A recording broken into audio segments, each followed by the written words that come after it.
xin đố các bạn một câu nha. Có một người tự tu vẫn có thể đắc đạo, đó là ai nhỉ?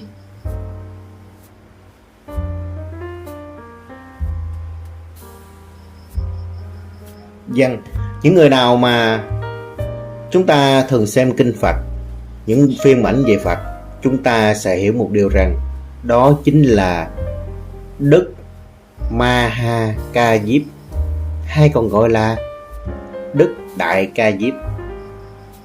Chúng ta vẫn còn nhớ trong một lần thuyết pháp thì Phật tổ đã nói đến Ngài Đại Ca Diếp cho các chúng tỳ kheo biết rằng nếu như Ngài Đại Ca Diếp không gặp ta thì bản thân Ngài tu cũng đắc đạo đấy. Đạo hạnh mà Ngài theo đuổi đó chính là hạnh đầu đà. Và hạnh đầu đà này đã được Sư Thích Minh Tuệ đang tu tập khổ hạnh và được nhiều người biết đến. Hôm nay kênh chia sẻ mọi thứ sẽ giúp chúng ta hiểu đúng về hạnh đầu đà và khổ hạnh ngoại đạo nha. Hiểu đúng về hạnh đầu đà và khổ hạnh của ngoại đạo. Trong đạo Phật có 84.000 pháp uẩn hoặc 84.000 pháp môn. Theo văn điển Bali, pháp uẩn là những lời giảng của Đức Phật và chư Thánh Tăng thời giáo đoàn Nguyên Thủy, được kết tập lại trong Kinh Tạng, Luật Tạng và Luận Tạng. Sau này chúng ta quen gọi là 84.000 pháp môn là do ảnh hưởng từ cách dịch của Phật giáo Trung Hoa, dịch pháp uẩn thành pháp môn. Kỳ thực, Đức Phật chỉ giảng về một con đường pháp duy nhất là tứ thánh đế. Tứ thánh đế tức là khổ tập diệt đạo, để đưa chúng sinh ra khỏi bể khổ. Những chủ đề pháp thoại mà Ngài giảng suốt 45 năm đều không nằm ngoài việc đưa ra các phương pháp tu tập để từng bước nhận thức được chân lý và thấu triệt tứ thánh đế. Nói như vậy có nghĩa là mục tiêu cuối cùng của mọi phương pháp Phật dạy là nhằm giải thoát khỏi khổ đau luân hồi. Đức Phật dạy dỗ đệ tử không dùng đến biện pháp la mắng, đánh đập, cũng chẳng dùng đến thần thông như ngoại đạo. Ngài đều dùng phương thức cử thí, nghĩa là nêu ra ví dụ hoặc khích lệ để đệ tử biết được đời người tốt lành, từ đó mà không làm tổn thương đến danh dự của họ. Khả năng đặc biệt nhất của Đức Phật là biết quan sát căn cơ của từng đối tượng mà dạy bảo. Với người già cả thì nói pháp người già, với trẻ em thì nói pháp cho trẻ em, với thương nhân thì nói pháp thương nhân, với quân nhân thì nói pháp quân nhân. Đức Phật ứng cơ thí giáo, đối chứng hạ dường. Lối thuyết giảng ấy không chỉ khế hợp chân lý pháp nhĩ như thị, nghĩa là pháp vốn như vậy, đồng thời còn khơi gợi từ ngã giáo dục, có nghĩa là từ giáo dục, như Thiên Kinh Vạn Luận đều hướng dẫn đại chúng cách phát hiện tự tính, tự yêu cầu, tự giải thoát. Quả thật, từ kim khẩu của Như Lai, không có phương pháp nào là kém hơn phương pháp nào. Chỉ có phương pháp tu tập phù hợp với căn tánh từng người mới là hay nhất. Phật nói tất cả pháp để trị tất cả tâm. Thời Đức Phật còn trụ thế, Ngài không cấm thực hành hạnh đầu đà. Đầu đà là hạnh tu khắc khổ để dứt bỏ các tham dục. Có 13 hạnh đầu đà: hạnh y phấn tạo, hạnh tam y, hạnh khất thực, hạnh khất thực từng nhà, hạnh nhất tọa thực, hạnh ăn bằng bát, hạnh không nhận tàn thực, tức là không dùng thực phẩm dư thừa, hạnh ở rừng, hạnh ở gốc cây, hạnh ở ngoài trời, hạnh ở nghĩa trang, hạnh ở chỗ nào cũng được, hạnh ngồi, nghĩa là không nằm. Hạnh đầu đà và lối tu khổ hạnh của ngoại đạo có duy nhất một sự tương đồng, đó là cả hai đều áp dụng kỷ luật nghiêm khắc, nhưng lại khác nhau như giữa nguồn nước tinh khiết và dũng nước dơ bẩn vậy. Hạnh đầu đà do Đức Phật chế định để các tu sĩ theo đó mà giữ giới được thanh tịnh, còn đằng kia là khổ hạnh do các phái ngoại đạo đề xướng với mục đích ép sát, lầm tưởng rằng càng hành hạ thân thể càng nhiều bao nhiêu thì phần tâm linh càng được sớm giải thoát bấy nhiêu.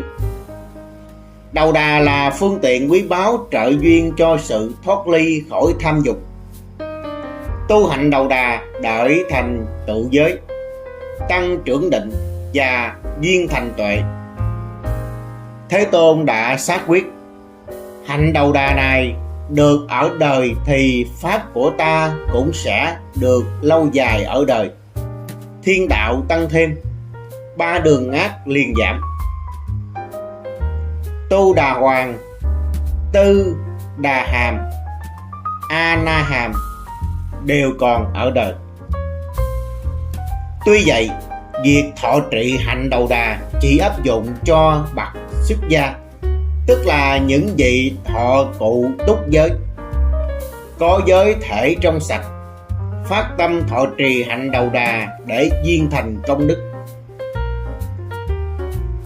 Theo giải thoát đạo luận của ngài A La Hán Abatissa, hàng cư sĩ tại gia chỉ có thể thọ trì tinh thần của hạnh đầu đà. Ví dụ, về hạnh phấn tạo y và tam y, học tập việc diệt trừ sự tích lũy y phục, dẹp bỏ sự ham muốn trang sức cho đẹp bề ngoài. Về các hạnh khất thực, chỉ ngồi ăn một lần, quá giờ chẳng ăn. Học tập diệt trừ mối tham ái về ăn uống, bỏ lối chạy đôn đáo đi tìm thức ăn ngon, ăn uống có tiết độ, đúng giờ, chẳng ăn hoài vặt. Về cách hạnh liên quan đến nơi cư trú, học tập việc dẹp bỏ sự quyến liếng vào nhà cửa, trừ bỏ sự đòi hỏi cho đầy đủ mọi tiện nghi, tập tánh ít muốn và biết đủ. Về hạnh luôn ngồi chẳng nằm, việc học tập dứt bỏ sự lười biếng. Việc tự tập lấy các hạnh đầu đà mà không kinh qua giới đàn, không thọ cụ túc giới, không nhận giới thể trang nghiêm thanh tịnh của Phật giới, không tụng giới luật, không xin tu tập hạnh đầu đà từ các bậc tôn túc, sẽ không tác thành nên hạnh đầu đà của Phật giáo, mà chỉ trở thành sự khổ hạnh của ngoại đạo. Hiện nay lại có luồng ý kiến cho rằng người tu sĩ phải tập theo hạnh đầu đà mới là đúng tinh thần của Đức Phật. Nhưng ý kiến đó không xác đáng. Vì sao? Trong các vị đại đệ tử của Phật, chỉ có ngài Ca Diếp là hành hạnh đầu đà. Các vị còn lại, ví dụ như Ananda, ngài Upali, ngài Sariputra, đều không hành hạnh đầu đà. Vậy các ngài có phải là chư thánh tăng hay không? Chư vị tổ sư của chúng ta đâu phải ai cũng hành hạnh đầu đà. Các tổ thuộc dòng Thiền Tỳ Na Đa Lưu Chi, Thảo Đường, Vô Ngôn Thông, Trúc Lâm Yên Tự, Lâm Tế, Tào Động, Liễu Quán, vân vân, ít nhiều đều có trú xứ, trụ trì một hoặc là một số ngôi tự viện. Vậy mà các ngài vẫn là những bậc giác ngộ đáng kính. Pháp các ngài giảng là chân Phật Pháp.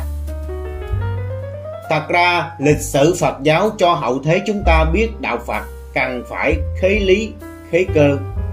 Khi đến Đông Á, Phật giáo ít nhiều thay đổi để phát triển phù hợp căn tánh của người dân nơi đây. Hình thức nhập thất mà trong đó hành giả dựng một cốc, một phòng hay một liều, và chỉ có những vật dụng tối thiểu nhất như mùng tránh mũi, chăn bát, nước uống. Cắt đứt mọi liên hệ với xã hội, chuyển tâm thiền định, trì niệm danh hiệu Phật. Đó là ví dụ điển hình về một trong những phương pháp tu tập của chư tổ tại quốc độ phương Đông. Ngày nay, Phật giáo đã có mặt ở khắp nơi trên thế giới. Trong đó có các quốc gia dùng ôn đới như các nước Tây Âu, Bắc Mỹ.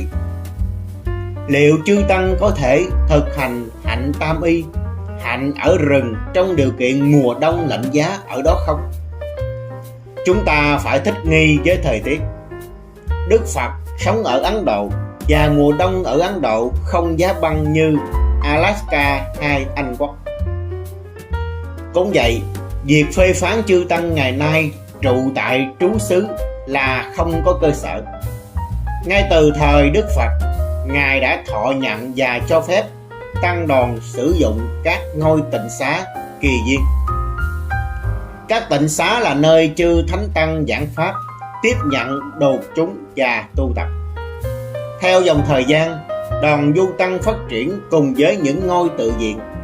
Nếu không có tự viện, tăng chúng ngày nay đông đảo không thể tu học, đặc biệt là ở những nơi ít rừng rậm như tại các đô thị phương Đông cổ trung đại. Không có tăng chúng, không có giảng đường, không có cơ sở vật chất, Phật tử sẽ không nhận được pháp nhũ từ tăng bảo. Như vậy, có thể thấy ngoài mối quan hệ song hiệp giữa bốn chúng như cỗ xe tứ mã, các điều kiện vật chất của thế gian cần được sử dụng để hỗ trợ tam bảo. Vì vậy chúng ta hiểu rằng hạnh đầu đà là một trong nhiều phương pháp tu tập. Ai thích hợp với phương pháp tu tập nào thì tu tập theo phương pháp ấy, và tu tập phải phù hợp với hoàn cảnh thời đại. Cái gốc của đạo là tâm Bồ Đề, đích đến của đạo là thoát khổ. Đường đi đến đạo nhanh hay chậm là do công phu trì giới, tu định, chứng tuệ. Còn chấp lấy một phương pháp cho rằng đó là phương pháp duy nhất để đạt đến quả vô sanh, như vậy là lìa khỏi trung đạo và sa vào cực đoan rồi. Đức Phật khi còn là vị Bồ Tát đã từng tu khổ hạnh suốt 6 năm, đến mức sức khỏe lụi tàn như ngọn đèn cạn dầu, mong manh trước gió và suýt chết. Sau đó Ngài nhận ra rằng sự khổ hạnh chẳng phải là con đường đưa giải thoát khỏi khổ đau, và Ngài đã tìm thấy một lối đi tránh cả hai cực đoan của thế giới, không chạy theo ngũ dục và cũng không hành hạ bản thân. Con đường trung đạo mà Phật dạy dựa trên sự cân bằng của thân và tâm, không triệt tiêu khoái lạc và khổ hạnh mà kiềm hãm, hạn chế tối đa sự thèm khát và ép sát. Đó là con đường của kinh nghiệm. Ngài lại dạy rằng cần dùng tinh thần trung đạo ấy để nhận thức về thế giới, lìa bỏ sự chấp thủ cho rằng thế giới là tất cả có. Hai thế giới này tất cả đều là không, đều là sai cả. Tất cả có là một cực đoan, tất cả không có cũng là một cực đoan thứ hai. Xa lìa hai cực đoan ấy, này Như Lai thuyết pháp theo trung đạo. Và để đi theo lối trung đạo mà Ngài dạy, chúng ta là những con người con của Phật cần đi theo thánh đạo 8 ngành, tức là chánh kiến, chánh tư duy, chánh ngữ, chánh nghiệp, chánh mạng, chánh tinh tấn, chánh niệm, chánh định và chánh tuệ. Sự tu tập viên mãn theo con đường này sẽ giúp hành giả khám phá ra cái khổ, nguồn gốc cái khổ, và khi khổ diệt, niết bàn hiện hiện. Còn những lý luận của thế gian nhằm phủ nhận hạ bệ giá trị của đạo Phật, của tăng đoàn, thực sự không đưa lại lợi ích cho con đường tu tập của chúng ta. Đối với những lý luận ấy, chúng ta nhận rõ đó là do vọng tưởng của con người. Chấp pháp còn khổ, huống hồ là chấp vào điều phi pháp. Người Phật tử kiên định trên con đường tu tập của mình, bỏ qua những lý luận ấy. Thật là hiếm thay khi Việt Nam chúng ta lại có một người đi tu khổ hạnh, một người đi tu mà không quan trọng gì về danh lợi, và đang là niềm mong mỏi của tất cả chúng sanh, của người dân Việt Nam này. Cầu mong sư Thích Minh Tuệ, cầu mong cho hạnh ông đang đi theo sẽ đắc thành chánh quả, để người dân cũng được tự hào và thơm lây. Nam Mô A Di Đà Phật.